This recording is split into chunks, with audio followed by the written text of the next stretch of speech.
But all right, I think that should be it for today with you two. But Jack's gonna hop on after Kitley does. So we'll have Coach and then Jack Scarborough. Jack cleared a lifetime best of 7.1.5 today, moved him up to 10th in the country. So in the high jump. So we'll start with Coach. And yeah, Don, you want to start us off with the first question?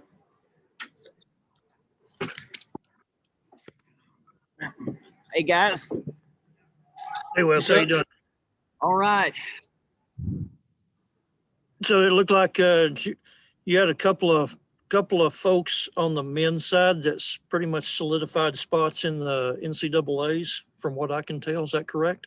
Yeah, I mean, Jack's jump, moved him to 10th, and he was right, a little bit farther back than that. Every half inch is huge in that high jump, and it makes you feel pretty comfortable when there's just one more meet left.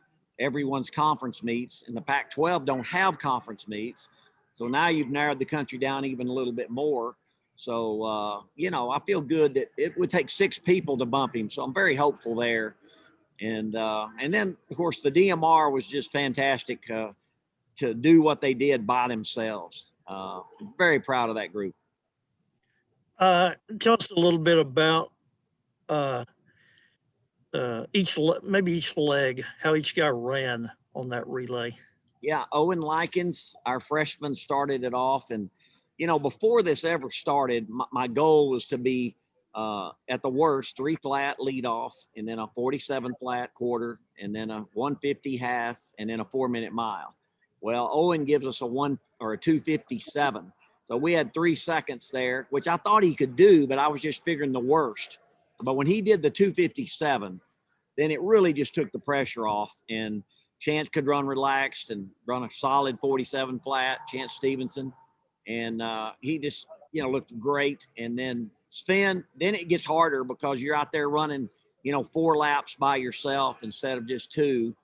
And for him to run 150 by himself and to stay focused, like I say. And then, of course, Tacky, believe it or not, I had more faith in Tacky because his practices, he knows how to handle pace better. But still, when you're running about a 4-minute mile by yourself, that's tough. And just unbelievable how all of them were able to manage by themselves and, in a pressured situation. I was trying to think. Of course, you've had a handful of, and have a handful of good 800-meter runners, but when have you had maybe as versatile and deep a middle distance bunch of guys as these guys? Probably just the CJ and Vince together with 2. And now, a little bit of the same. Of course, I think you're probably putting Owen in that group too. Yeah. And, I mean, 149.3 down to 148, 3. 3 guys that are just right there together. And I don't know that we've had 3 together that were that close, but it would have been the CJ and Vince's group that would have kind of been together there. But, for the little freshman to go out there and go 257 by himself is really incredible. And he went out a little too fast. He went out the first 227 and then 55. And that's a way to burn yourself. And I was just so proud of how he just backed off a little bit to maintain and to try to balance it out, and did a great job. Let's see. And 9:36.72. I'm looking at, I think on the TFR RS. They're 7th, Don. I was going to say that will be 7th. You'll get that'll ratchet down for an altitude conversion also. Yeah, take 5.5 seconds off of that. Take 5.5 off of it? Right. That's so it'll be down to 3rd, I think, with a 9:31 and change. Okay. Yes, that's huge. Right. We were thinking if we ran 9:40, we had a really good chance of making it. Now, Virginia Tech ran today at North Carolina and some others, and then all the Big Ten and all them will run at conference. And even Oklahoma State sent me a congratulations and said, we're going to run it at conference trying to qualify also. I did not want to do that next week because Tacky's got 3 races. And so I wanted to get it done before. Now all we're going to try to do next week is, beat people. So you're not going to run the DMR at conference, or you We are, but we're not going to worry about running it for national time. Right. Okay. We'll run it, and we'll run it with a lot of the same group. Okay. Go ahead, Sean. What other performances other than the DMR and Jack were you happy about, especially from some of the freshmen that you can see starting to develop as the future of your team? Yeah, the girls' hurdles was a real solid bunch. We had Gabby McDonald, and then we had Kayla Harris, and then even Demisha Roswell. She made a big PR today as far as running for us. She only got here at mid-year, but they all ran in the 8:20s and 8:30s, and that's a good sign going into the Big 12. That we're getting consistent. They got 2 races, and I think that was the main thing. Jacoby ran a solid 60, nothing fantastic, but he ran solid 200. He hasn't run that much either. And Ashton O'Connor, trying to get him in shape and running him in shape. So I was encouraged a little bit by them. But we didn't have a whole lot of spectacular today. We came here to do 1 or 2 things better and to sharpen people up. And I think we accomplished it. As you get ready for conference at your home facility, it's going to be interesting with not having the fans there and not being able to feast on that energy. How has having an event like today and previous events prepared your team for not having? Yeah, a great question. We told the team, you might as well just get used to what we have because, there's not going to be those roaring crowds. I mean, the last Big 12, we had 2,500 seats full over here and 1,000 on the other side. It's so loud and so fabulous but we just are not having that. And it hurts some performances, especially the ballistic events, the high jump. Don can tell you, and we, with Trey here, my word, we've had some of the rocking fans I've ever seen. And that hurts. I think it hurts some events, triple jump, long jump, high jump. I think those things, the throws, where you can just have a big group down there yelling and screaming and creating a lot of energy. But, it is what it is. And nationals, we're going to have no fans at nationals. I mean, so the conference and the nationals are going to be the same. And I hate it for the kids, but to just survive this year, that's all we're trying to do right now. Talk about the weight throw and the performances that you saw from Field and Abigail, in addition to Seasons. It's just solid. I think Field threw a little bit better, or was at least around 55 feet. And Abby's getting better every week. I think we had a personal best out of Kaylee, maybe 64, 1 or 2. I think she had a 63 last week. She's been improving almost a week in the weight every time we've competed. So I was really encouraged there. I don't think those marks. Gabe was solid, winning 67 feet. I think maybe the top 6 performance ever in the history. Those were just good, solid. There's no energy in the building tonight at all. They know there's not much competition. So it's really difficult for those people. But I was also pleased, with a little bit of our men's pole vault. I felt they competed well for having nobody besides, I think, one other person in the competition besides them. As you get ready for the Big 12s, what are the goals for you other than to obviously win? Well, I would love. What are your goals? Yeah, a few more people they're on the bubble to qualify for nationals would be, really sweet to do that. In other words, to win a championship, to also have a chance to get a few more people to nationals or better marks. And, that would be a great thing to end the indoor season on. And then everybody else get ready to go outdoors. And how is it with having the Big 12 at home, being able to have Texas and some of these teams that have pushed you before to get better marks coming again? I mean, you've had some spectacular, 5 of the top 5, men's and women's teams come to your facility, but now it's a matter of defending your own house. Yeah, I think we've been prepared really well with the teams that have come in. There's just been good people all around every week. And so this weekend coming up, when we bring the best in our conference with Texas and K-State and Baylor and those guys that have been pushing us in Oklahoma, every week we've seen them 2 or 3 times.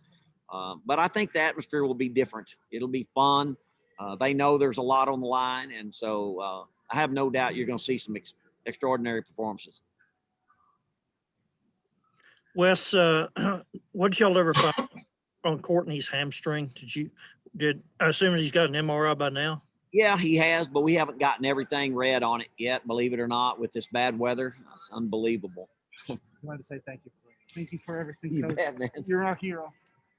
So we should know something early this week, maybe the weekend. I'm even hoping they're really behind. We barely got tested, because of everything being shut down. So when did he actually go in the MRI chamber? Yesterday. Okay. Is there any other, I was going to just jump on that, Don. Is there any other injuries that would preclude them from running in the Big 12s? I don't think we have any other injuries from any kid, female or male, that would keep them from getting into the meet. I think we're pretty good. Courtney's the only question mark we have right now. Did I dream it, or did y'all alter the time schedule today? I thought I saw a schedule that was going till 9:30 tonight. Well, some of the people like Oklahoma Baptist, who was really neat to come for us, they got to drive back tonight. So we tried to condense it a little bit more and let them at least leave before 9 or 10 o'clock. And I was going to say, so some of the schools on that list wound up not having anybody here, it looked like, right? Oh, yeah. I mean, UCLA booked all their stuff into Dallas, and Dallas wouldn't let them land. And USC couldn't get their team here, so they got a private jet to bring 8 or 9 of them, their best ones. Most people backed out. Houston backed out. Abilene Christian backed out. So many people said the roads were bad, and they couldn't get testing, a lot of them. All the hospitals, just like we're dealing with, they weren't able to get tested. And with Big 12 protocol, that knocked a lot of them out.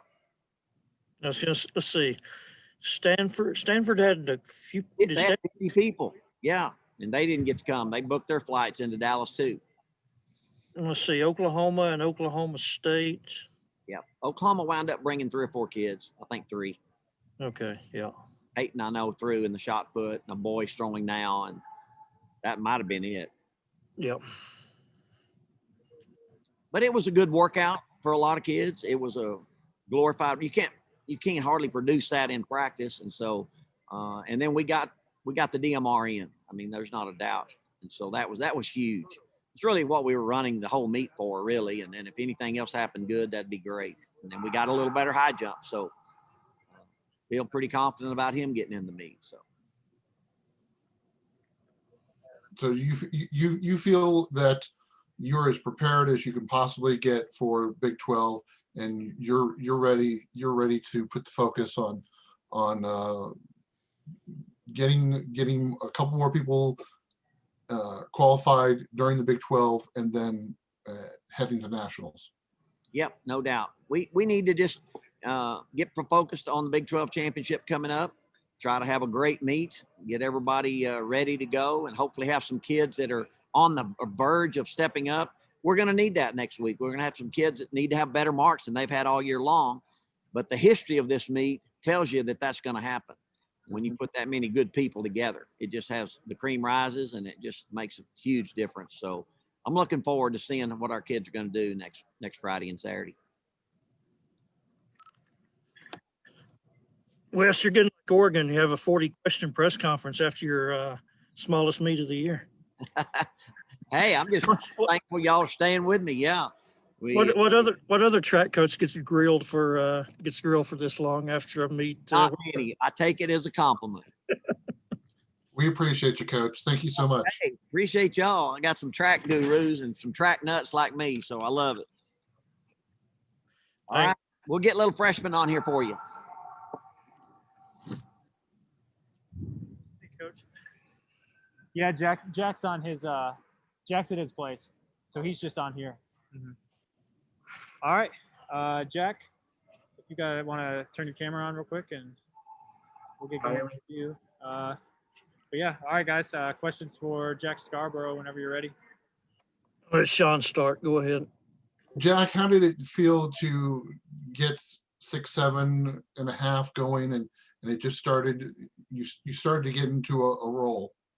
It felt good. Sometimes, it's weird. Sometimes every jump's different. So I barely cleared 6'11.5", and then I barely cleared, I think it was 6'7.5" or whatever, just scraping right over it. But it was nice getting a rhythm and finally stick a good one at the right time. What are you pleased at so far this year, and what do you still need to improve on? I am super proud that I have. So my PR was 7'1" coming into the season, and then this year I think I jumped 7'1.5", 7'1.25". So I've been poking at my PR all year, and then that 7'1.5" bar was pretty cool too because I had a lot of room under that, so I know I can go higher. So that's cool. And then what I need to work on is just sometimes I'll clear 6'10" by 4 inches and then miss 7'1". So I just need to work on getting those big jumps at the right time. Don? You were sitting, I think, right inside the cut line for NCAA's going into today. And this moves you to 10th. Can you speak to the significance just of getting that extra fraction of an inch or extra inch for what it means to your season? Yeah, so I improved my season best by an inch, and I went from 14 to 10. That could change tomorrow morning based on just other people jumping this week. But let's say I sit at 10 tomorrow, it'd be pretty tough because I think Coach Kelly said 6, but if my math's right, it'd be 7 would have to beat me to push me out of it. So that's pretty exciting. I've never been to nationals, but even then, I'm hoping I can jump higher next week and even solidify even more. Yeah. I didn't see it when you jumped it. Did you give a fist pump or do a backward flip or anything crazy like that? No, I did do I got excited. I definitely did like a double fist pump for sure. What's your, I haven't looked at I've been looking at the national list. I haven't looked at the Big 12 list. What is the outlook for conference? Of course, I guess you got the big timers with the case with Shankar and Vernon Turner and those guys. So you'll get another shot at them at least here on your home turf, huh? Yes, sir. Yeah, I think kind of like I said though, with that 7'1.5" jump, I had a lot of room under that. So I'm hoping if I can put that at the right time, maybe jump like a 7'3" and really give them run for their money, put myself in a good chance to hopefully put some pressure on them and maybe come out on top even. Yep. But yeah, I'm definitely not counting myself out. These last, since you've been here, the high jump competitions, usually on that Saturday afternoon, have been some of the biggest events in the building with people really getting into it. And Wes kind of talked about it a moment ago.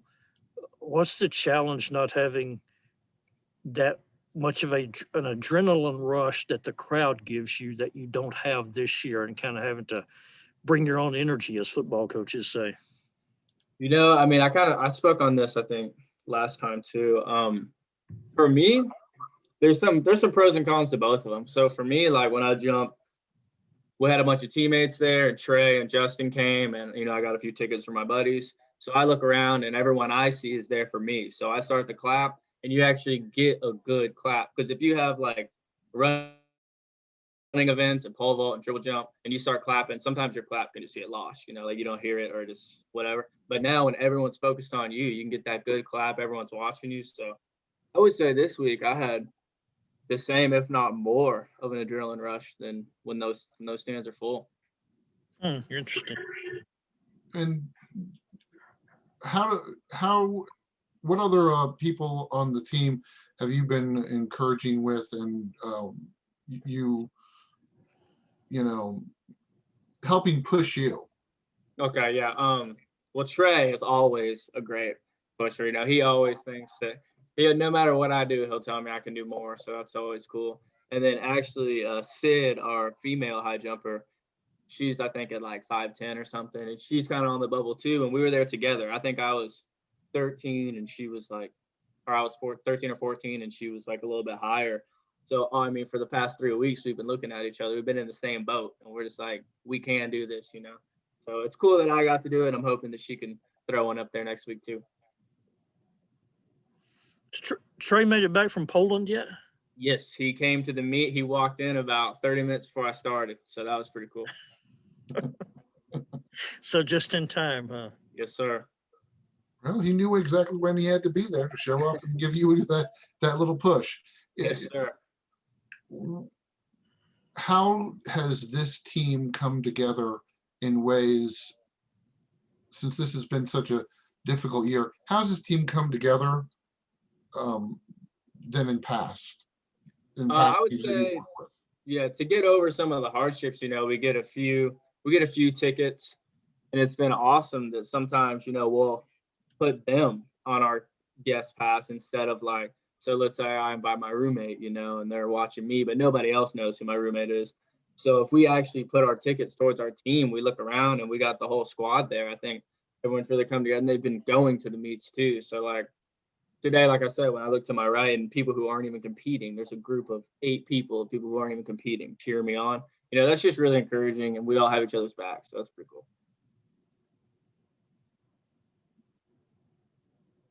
I'm good, Don. I think I'm good too. We appreciate it, Jack. Thank you so much, Jack. Thank you all. All right. Appreciate Jeremy, you. thank you, sir. Yes, sir. Appreciate you guys hopping on. Appreciate your coverage. Let me know if you need anything else. All right. Thanks, Jeremy. Thanks, Jeremy. Bye.